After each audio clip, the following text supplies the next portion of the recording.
Ito, babasahin ko itong verse na ito at saka kunting testimony kung paano ako pinagpala at binago ng Panginoon. Amen. Sa totoo lang, ang aking buhay ay dati magulo. Ay ngayon, mula nung nakilala ko na si Kristo, ay binago na ang aking buhay. Kaya, babasahin ko po ang Ephesians 4:22. 4:22. Sabi ng gano'n, kaya talikuran na ninyo na ang dati ninyong pamumuhay. Dahil gawain niyo ito dati. Kagaya sa akin, gawain ko dati yan. Ang iyong pagkatao nito ay siyang nagpapahamak sa inyo. Nagpapahamak sa inyo dahil sa masasamang hangarin na tumadaya sa inyo. Tama ba yun? Ganyan ako dati. Kaya ganyan ako dati. Sabi ng English, you were taught with regards to your former way of life, to put off your own self, which is being corrupted by its deceitful desires. Sabi ng Panginoon. Sa totoo lang, sa aking buhay ay ang bisyo talaga, sabi nila mahirap tanggalin. Pero sa katotohanan, nasa sa iyo yan. So, bakit ako natanggal? Bakit ko natanggal ang aking bisyo? Natanggal ko ang aking bisyo. Dati, pag umiinom ako, sagad na sagad, hanggang mawala na ako ng pera, kahit nising ko sa aking busa. Totoo yan.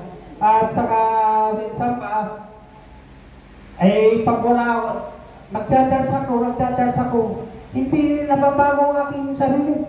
Laging ganun. Pagdating sa bahay, maninigarilyo sa terasa. Yung si Flor, nagagalit sa akin, bakit maninigarilyo ka na naman? Ay kagagaling mo lang sa church. Sabi ng ganun. Minsan, pag wala ako dito sa church, nandun ako sa dulo, alam nila anong ginagawa, nagpapausok ng mangga, sabi nila.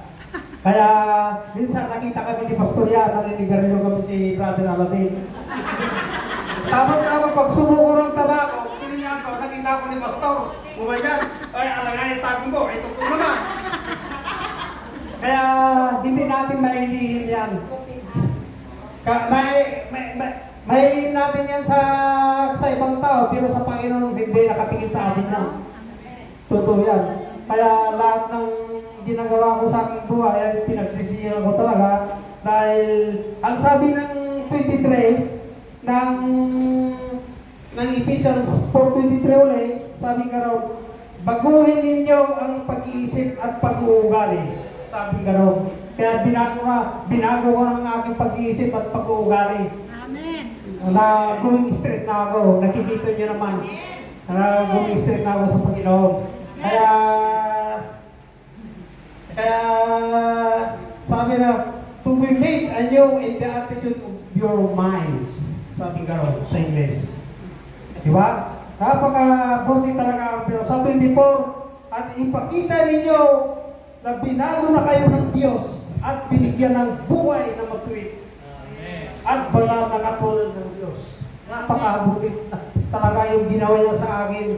Sabi ko, Panginoon, ngayon, at saka natutuwa pa ako dahil yung mga anak ko na nagsisilbi sila sa Panginoon. At lagi akong masaya pagkasama ko sila. Amen. Kaya ito, sa edad kong ito, dapat lang sumunod tayo sa Panginoon. Kasi hindi mo alam anong mangyari bukas, mga kapatid. Kaya ini-encourage kayo.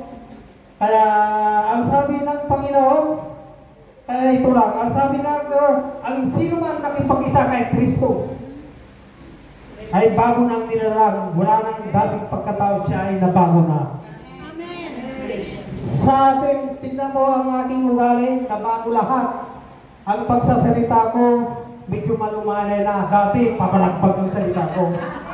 Sa tipulang, inaamin ko. Dahil, nasa akin na kasi ang banal na espiritu sa aking buhay. Nasa akin na ang banal na espiritu ang aking buhay. Kaya dati, nagmumura ako. Kung anong sinasabi ko sa mga ano, ngayon, kahit may nagpuputput na sa likod ko, pinababayaan ko na. Kasi nasa akin na ang banal na Espiritu eh. Nasa akin ang Espiritu ng Diyos sa aking puso. Kaya, pag nasa Espiritu na kasi yung dating pagkatao ko, pinalitan na ng Panginoon. Sabi ng Corinthians, binago ka na. Sabi ka raw, binago na ang pagkatao ko. Wala nang dating. Pinalitan na ng Panginoon ng iyong puso. Pinalitan na ng bago. Kaya, ang Diyos talaga ay imposible kahit anong katigas ang iyong puso. Pag ikaw hindi mo ng Diyos, wala kang magagawa. Na lambot yan. Kasi ang Panginoon na nagbibigay sa atin lahat yan.